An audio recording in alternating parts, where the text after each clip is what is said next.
ಕೊಲೆ ನಡೆದ ವೇಳೆ ರೇಣುಕಾಸ್ವಾಮಿ ಧರಿಸಿದ್ದಂತ ಬಟ್ಟೆ ಈಗ ಪತ್ತೆಯಾಗಿದೆ.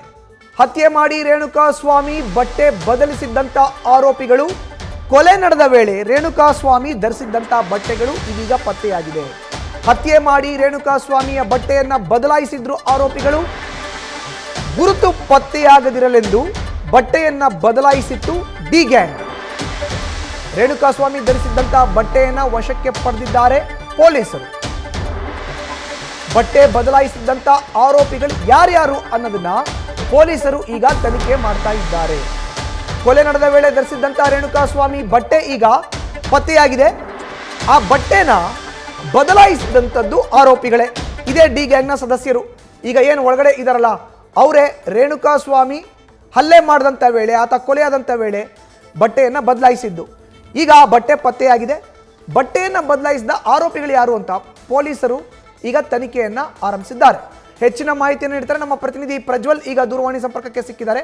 ಪ್ರಜ್ವಲ್, ಕೊಲೆಯಾದಂಥ ಸಂದರ್ಭದಲ್ಲಿ ರೇಣುಕಾಸ್ವಾಮಿ ಧರಿಸಿದ್ದಂಥ ಬಟ್ಟೆ ಈಗ ಪತ್ತೆಯಾಗಿದೆ. ಬಟ್ ಬಟ್ಟೆ ಬದಲಾಯಿಸಿದ ಯಾರು ಅನ್ನೋದು ಈಗ ಹೊಸ ತನಿಖೆಯ ಆಯಾಮ. ಪ್ರಜ್ವಲ್, ಮಧುಸೂದನ್, ರೇಣುಕಾಸ್ವಾಮಿ ಹತ್ಯೆ ಪ್ರಕರಣಕ್ಕೆ ಸಂಬಂಧಪಟ್ಟಂತೆ ಈಗಾಗಲೇ ಪೊಲೀಸರು ಕೂಡ ವಿವಿಧ ಆಯಾಮಗಳಲ್ಲಿ ತನಿಖೆಯನ್ನ ಮಾಡ್ತಾ ಇರುವಂತದ್ದು. ಅವರು ಸಲ್ಲಿಸಿರುವಂತಹ ರಿಮ್ಯಾಂಡ್ ಅಪ್ಲಿಕೇಶನ್ ನಲ್ಲೂ ಕೂಡ ಸ್ಪಷ್ಟವಾಗಿ ಗೊತ್ತಾಗ್ತಾ ಇದೆ ಆರೋಪಿಗಳು ಯಾವ ರೀತಿಯಲ್ಲಿ ಈ ಒಂದು ಕೊಲೆಯಲ್ಲಿ ಪಾತ್ರವನ್ನು ವಹಿಸಿದ್ರು ಅನ್ನುವಂಥದ್ದು. ಅದರಲ್ಲಿ ಪ್ರಮುಖವಾಗಿ ರೇಣುಕಾಸ್ವಾಮಿ ಧರಿಸಿದ ಬಟ್ಟೆ ಏನಿದೆ ಅದನ್ನು ಅವರು ಬದಲಾಯಿಸಿರ್ತಾರೆ ಕೊಲೆಯಾದ ನಂತರದಲ್ಲಿ. ಇಲ್ಲಿ ಆತನ ಬಟ್ಟೆ ಕೂಡ ಮೊದಲಿಗೆ ಸಿಕ್ಕಿರೋದಿಲ್ಲ. ಈಗ ಆ ಬಟ್ಟೆ ಕೂಡ ವಶಕ್ಕೆ ಪಡೆದಿದ್ದಾರೆ. ಅದನ್ನ ಕೂಡ FSL ಗೆ ಕಳುಹಿಸುವಂತ ಒಂದು ಕೆಲಸವನ್ನ ಮಾಡ್ತಾರೆ. ಅಂದ್ರೆ ಅದರ ಮೇಲಿರುವಂತಹ ಫಿಂಗರ್ ಪ್ರಿಂಟ್ಸ್ ಏನಾದ್ರು ಸಿಗುತ್ತಾ ಅನ್ನೋದ್ರ ಬಗ್ಗೆ ಕೂಡ ಇಲ್ಲಿ ಪರಿಶೀಲನೆ ನಡೆಸಬೇಕಾಗುತ್ತೆ. ಆದ್ರೆ ಇಲ್ಲಿ ಯಾರು ಬಟ್ಟೆಯನ್ನು ಬದಲಿಸಿದ್ದಾರೆ ಅನ್ನೋದ್ರ ಬಗ್ಗೆ ಇನ್ನೂ ಕೂಡ ಸ್ಪಷ್ಟವಾದಂತಹ ಒಂದು ಮಾಹಿತಿ ಲಭ್ಯವಾಗಿಲ್ಲ.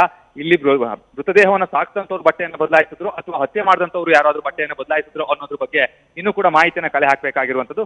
ಸದ್ಯದ ಮಟ್ಟಿಗೆ ಆ ಬಗ್ಗೆ ಇನ್ನು ಪೊಲೀಸರು ತನಿಖೆಯನ್ನು ಕೂಡ ನಡೆಸ್ತಾ ಇರುವಂತದ್ದು. ಯಾರು ಹಾಗಾದ್ರೆ ಬಟ್ಟೆಯನ್ನು ಬದಲಿಸಿದ್ದಾರೆ ಅನ್ನುವಂಥದ್ದು ಟೆಕ್ನಿಕಲ್ ಎವಿಡೆನ್ಸ್ ಮುಖಾಂತರವಾಗಿ ಈಗಾಗಲೇ ಆತನ ಬಟ್ಟೆಯನ್ನು ವಶಪಡಿಸಿರೋದ್ರಿಂದಾಗಿ FSL ಗೆ ಕಳಿಸಿಕೊಡ್ತಾರೆ. ಅದರ ಮೇಲೆ ಫಿಂಗರ್ ಪ್ರಿಂಟ್ ಯಾರ್ದಾದ್ರು ಇದೆಯಾ ಅನ್ನೋದ್ರ ಬಗ್ಗೆ ಕೂಡ ಮಾಹಿತಿಯನ್ನು ಕಲೆ ಹಾಕ್ತಾರೆ. ಅದೇ ರೀತಿಯಲ್ಲಿ ರಕ್ತದ ಕಲೆಗಳನ್ನ ಕೂಡ ಪರಿಶೀಲನೆ ನಡೆಸುವಂತ ಒಂದು ಕೆಲಸವನ್ನ ಮಾಡ್ತಾರೆ. ಆ ಸಂದರ್ಭದಲ್ಲಿ ಯಾವ ವ್ಯಕ್ತಿಗಳ ಹೆಜ್ಜೆಗೂ ಕಾಲಿನ ಗುರುತಾಗಿರ್ಬೋದು, ಚಪ್ಪಲೆ ಗುರುತಾಗಿರ್ಬೋದು ಅಥವಾ ಫಿಂಗರ್ ಪ್ರಿಂಟ್ಸ್ ಆಗಿರ್ಬೋದು ಯಾವ್ದು ಸಿಗುತ್ತೆ ಅನ್ನೋದ್ರ ಬಗ್ಗೆ ಕೂಡ ಇಲ್ಲಿ ಮಾಹಿತಿಯನ್ನು ಕಲೆ ಹಾಕಬೇಕಾಗುತ್ತೆ. ವರದಿ ಬಂದ ನಂತರದಲ್ಲಿ ಈ ಒಂದು ಪ್ರಕರಣಕ್ಕೆ ಸಂಬಂಧಪಟ್ಟಂತೆ ಯಾರ್ಯಾರು ಭಾಗಿಯಾಗಿದ್ರು ಅನ್ನೋದೇನಿದೆ ಇನ್ನೂ ಕೂಡ ಸ್ಪಷ್ಟವಾಗ್ತಾ ಹೋಗುತ್ತೆ. ಯಾಕೆ ಅಂತ ಹೇಳಿದ್ರೆ ಈ ರೀತಿಯ ಪ್ರಕರಣಗಳಲ್ಲಿ ಪ್ರಮುಖವಾಗಿ ಗಮನಿಸ್ತಾ ಹೋದಂತೆ ಟೆಕ್ನಿಕಲ್ ಎವಿಡೆನ್ಸ್ ಮುಖಾಂತರವಾಗಿ ಕೂಡ ಪೊಲೀಸರು ಆರೋಪಿಗಳನ್ನ ಪ್ರಶ್ನೆ ಮಾಡುವಂತ ಒಂದು ಕೆಲಸವನ್ನ ಮಾಡಿದ್ರು. ಅದೇ ರೀತಿಯಲ್ಲಿ ಈಗ ಸಿಕ್ಕಿರುವಂತಹ ಬಟ್ಟೆ ಏನಿದೆ ಅದನ್ನ ಕೂಡ ಪರಿಶೀಲನೆ ಮಾಡ್ತಾ ಇದ್ದಾರೆ. ಅದೇ ರೀತಿ FSL ಗೆ ಕಳಿಸಿಕೊಟ್ಟಿರೋದ್ರಿಂದಾಗಿ ಯಾರು ಹಾಗಾದ್ರೆ ಈ ಆತನ ಬಟ್ಟೆಯನ್ನು ಬದಲಾಯಿಸಿದ್ರು ಅನ್ನೋದ್ರ ಬಗ್ಗೆ ಕೂಡ ಮಾಹಿತಿಯನ್ನು ಕಲೆ ಹಾಕ್ತಾ ಇದ್ದಾರೆ. ಮತ್ತು ಧನ್ಯವಾದ ಪ್ರಜ್ವಲ್ ನಿಮ್ಮ ಮಾಹಿತಿಗೆ.